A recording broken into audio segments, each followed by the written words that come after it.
Alam mo yung mga militar pati pulis, pag loko-loko ka dyan, iiwanan ka talaga. Kudita yan, loko na. Maka-Pilipino yan. Yung pulis inyo yan, militar inyo yan, huwag kayong matakot. Pag magpunta dito, wala. Nako, binanggit muli ni Tatay Digong ang pulis at sundalo. Nako, meron pong malaking ibig sabihin po yan. Malaking pangitain po ito. Mahal ko to, alam nila. Yung mga pulis na militar, maraming salamat sa inyo.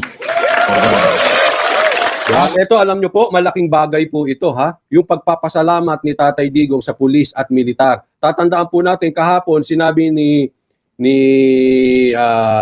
MJ Mondehar sa SMNI. Ito, hindi ko po alam, sa kanya ko lang narinig, ha? Kung ito ay may katotohanan, pakicheck nyo na lang. Pero binanggit niya po ito sa SMNI, nabawasan, di umano, ang pulis, ang sahod ng pulis at sundalo ngayong administrasyon. Okay? Pero bukod dyan, si Tatay Digong po, dinoble ang sahod ng pulis at sundalo. Makikita nyo, dun pa lang ang difference. Magaling talaga si Tatay Digong kasi ito po ang nagdi-defend ng ating bansa. At malalim, para sa akin, in my opinion, yung pagpapasalamat ni Tatay Digong, continuously, binabanggit niya yan sa Maysug. If you don't not if you didn't notice it, parang kasama na yan. Bukod dun sa bangag issue, kasama na yan yung pagbabanggit sa mga pulis, sa mga sundalo. At yaan, para sa akin ay magandang pangitain dahil relax lang po. Maybe someday they will take a stand. As for the moment, antayin po natin ang leading ni Tatay Digong. Ang leading niya sa ngayon, laging pasalamatan ang sundalo at pulis. They will play a big role. Tandaan po natin yan. Kaya po kasali yan lagi sa speech ni Tatay Digong. Atin yan, maniwala kayo. Atin yung militar pati pulis, sa tao yan.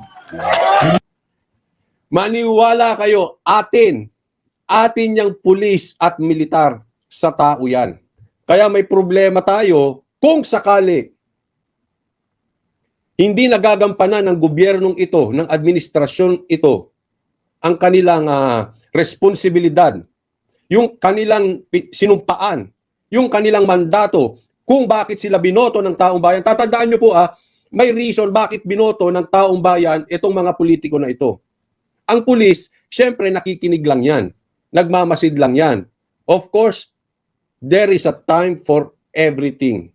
Sabi nga ni Tatay Digong, kasi po, kahapon nung nag-i-speech siya, naka-standby na po kami sa SMNI. Kaya alam namin po itong binabanggit ni Tatay Digong, nasundan mismo namin yan, nakikinig po kami. There is a time for reckoning. Napaka-importante niyan. There is a time for reckoning. Sa madaling salita, sa Tagalog, may panahon lahat. Relax lang tayo, may timing. Sundan muna natin for the meantime, ano leading ni Tatay Digong. At isang leading ni Tatay Digong, pinupuri, pinapasalamatan ang pulis at sundalo. Maybe, alam nyo na kung bakit. Your guess is as good as mine. Atin yan.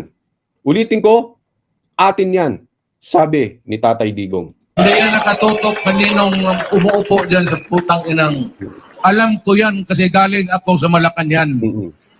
Alam mo yung mga militar pati pulis, pag loko-loko ka dyan, iiwanan ka talaga. Ngayon, sino pinaparinggan? Alam mo yung mga military at pulis, pag loko-loko ka, iiwanan ka niyan. Coach Oli, marami nagsasabi marami nagsasabi, okay? Hindi ko sinasabing totoo to o hindi. Paano Coach Oli kung nababayaran? Di ba? Tatandaan po natin. Ako as paniwala ko, panahon lang.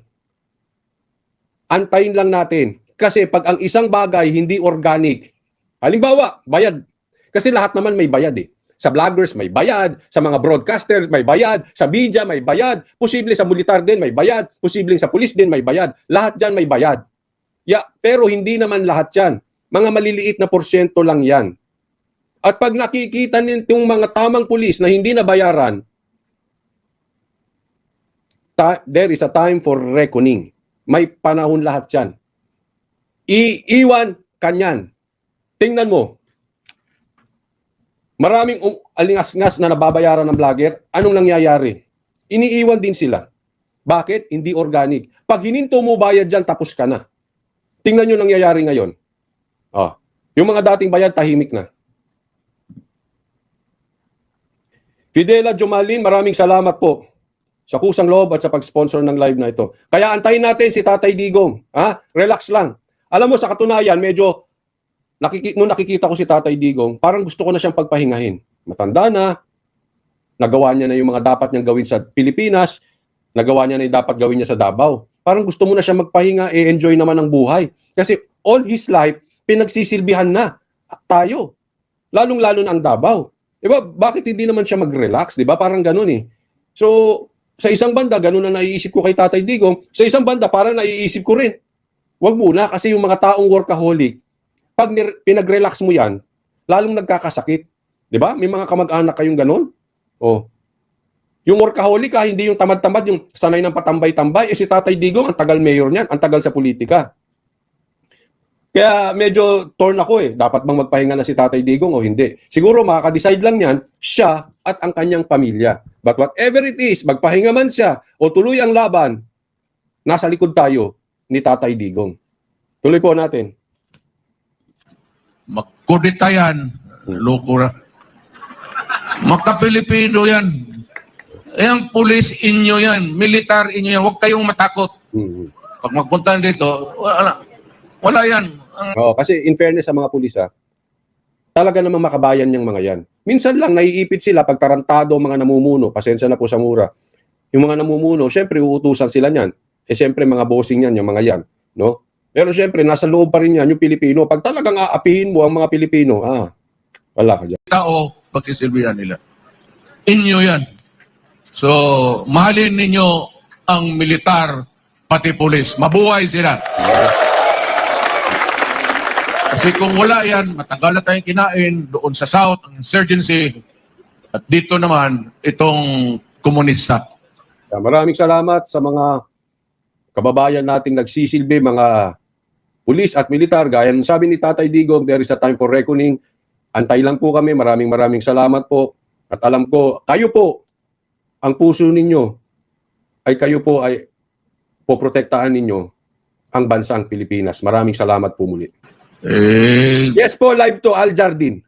Ngayon, medyo wala na. Sana, mahina na lahat. So, pasalamat tayo sa serbisyo nila.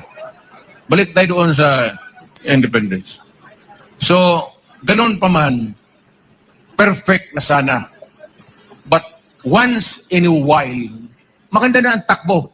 Independent Republic of the Philippines. Every now and then, we have elections.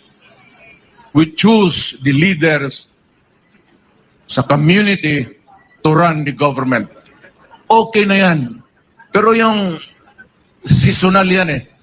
May panahon talaga, si Marcos noon attempted to tinker with the Constitution. And then we had trouble. Kaya pumasok si Cory at si Cory naman fixed it itong 1987. Pero ganun pa na marami ang pagkukulang. May sinabi dito may answer. Sabi niya, mas maganda kasi pag iikutin buong bansa, Coach Oli. Kasi maraming kababayan natin na walang pakialam sa politika. May punto ka dyan. May answer. May answer. Anyway, may punto ka dyan. Dapat talaga maikot.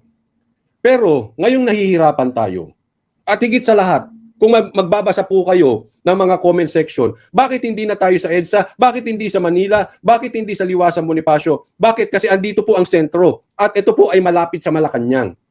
Mas magke-create po ito ng ingay. Mas madidinig tayo. Kasi ang purpose nitong rally, the main purpose is para marinig ang daing ng pang-aapi sa mga Pilipino. Anong ginagawa ng ating gobyerno?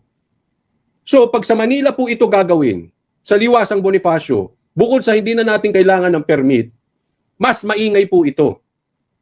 At siguradong mas makikinig sila kasi malapit na to sa Malacanang.